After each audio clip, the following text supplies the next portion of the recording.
everyone, welcome to my channel. I am Shari and I am based here in Cagayan de Oro City. This video is just a get ready with me. Since mag-film ako later on, i-record ko na lang yung aking pag-makeup. The products that I will be using for this video are the products that are accessible here in Cagayan de Oro. So you can buy them at Watson's, SM Downtown Rivier, Gaisano, Ayala Mall. Yung mga accessible lang na inyo ang makita. But for this one, I'm not gonna use foundation because I don't buy foundation in the department store. I buy online. And yeah, so let's start. Iba yung moisturizer na ginagamit ko, kaya yun. So for this one, gagamitin ko itong Jeju Aloe Eyes. Ayan, this is actually a sampler. Mabibili niyo po ito sa Face Shop. And meron pa sa Watson's. Yeah, parang meron sa Watson's ito. So, kukuha lang ako ng kaunting product and then, yeah, ilalagay ko sa face. Malamig siya kasi galing sa ref.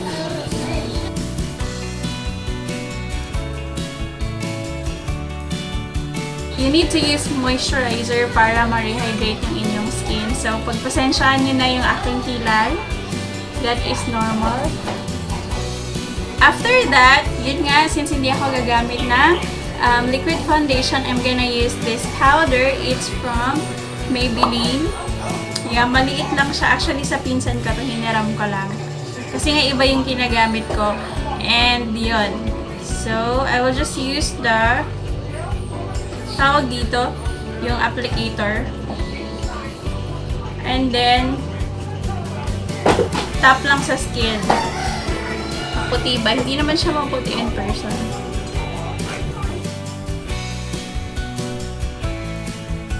After the powder, I will proceed with the brows. And I'm gonna use this Ever Belena Advanced Perfect Eyebrow in dark brown. So, yes. It comes with this one, yung pang-comb ng inyong brows, but I don't use this one. And I also don't usually use this brow product kasi para sa akin masyado siyang waxy. Kaya, iba yung ginagamit ko. So, for this video, gagamitin ko para makita nyo yung effect niya. So, lalapit lang ako ng konti. Ayan yung aking kalbo na kilay. Ayan yun na. Hindi ko siya masyadong ginagamit kasi masyadong malambot yung pangsulat niya.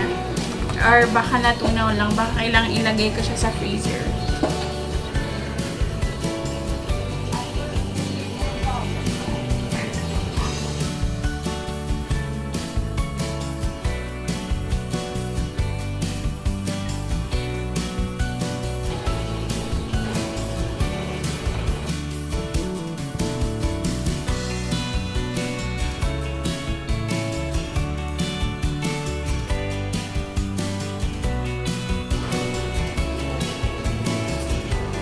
And then I'm gonna use a spoolie to blend my brows.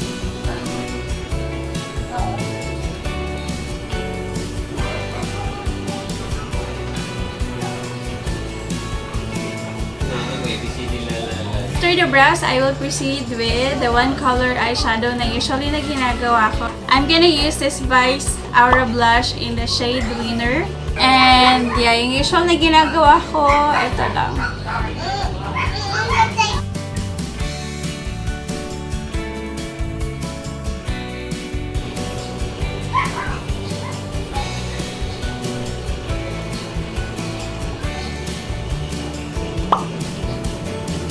So I am okay with that. After the one color eyeshadow, I'm gonna proceed with the eyeliner. So I don't usually use eyeliner. And so I'm gonna use this Ever Belena Pro Eyeliner Waterproof in the shade Chocolate. So this is brown. So ilalagay ko lang siya sa itaas at sa baba ng konti.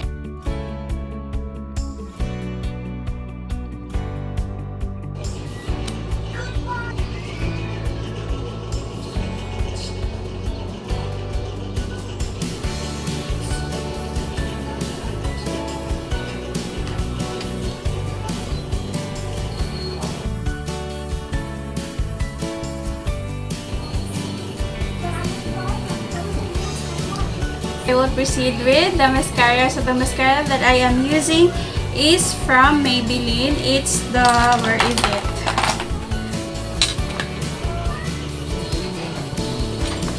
Sarap to. The mascara that I am using is this one. It's the Maybelline Hyper Curl and it is waterproof. Ito talaga yung ginagamit ko. Sobrang gusto ko yung effect nito kasi pwedeng parang natural look lang siya and it's really waterproof. Yung hindi siya nagsasmudge sa under eye.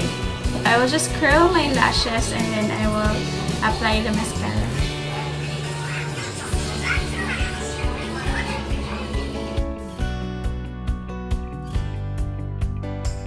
Ayan, so lalapit lang ako ng konti so you can see. Tapos yung gusto ko dito, kasi yung wand niya, ayan no, yung wand niya.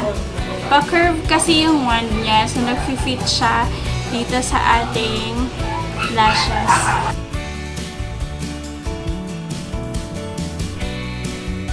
This past few months, hindi talaga ako gumagamit ng eyeliner, so nagmamascara lang ako. And yeah, okay lang siya. Parang ganito lang talaga. Usual lang, hindi siya masyadong makapal. Ay, nabutangan akong buwan. Wait lang. So, ayan. So, I am okay with that. After the mascara, I will proceed with the blush. So, gagamitin ko ulit yung Vice in the shade Winner. So, nakikita nyo, hindi ko kasi ito ginagamit. Ayan, bago pa siya, may mga mark pa siya dyan.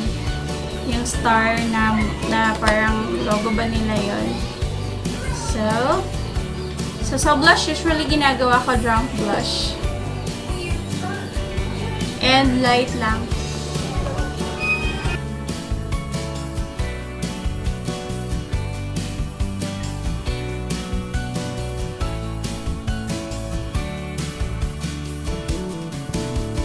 I will proceed with the lipstick. So, the lipstick that I'm gonna use is also Vice Cosmetics. I bought this from Gaisano. So, this is Good Vibes. And parang nude yung shade niya. Ayan yung shade niya.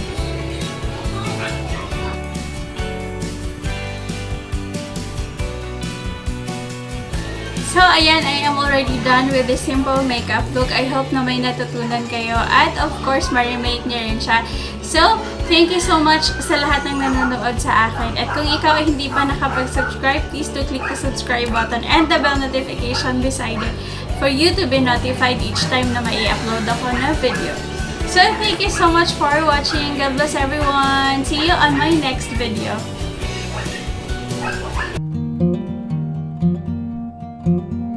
Thank you.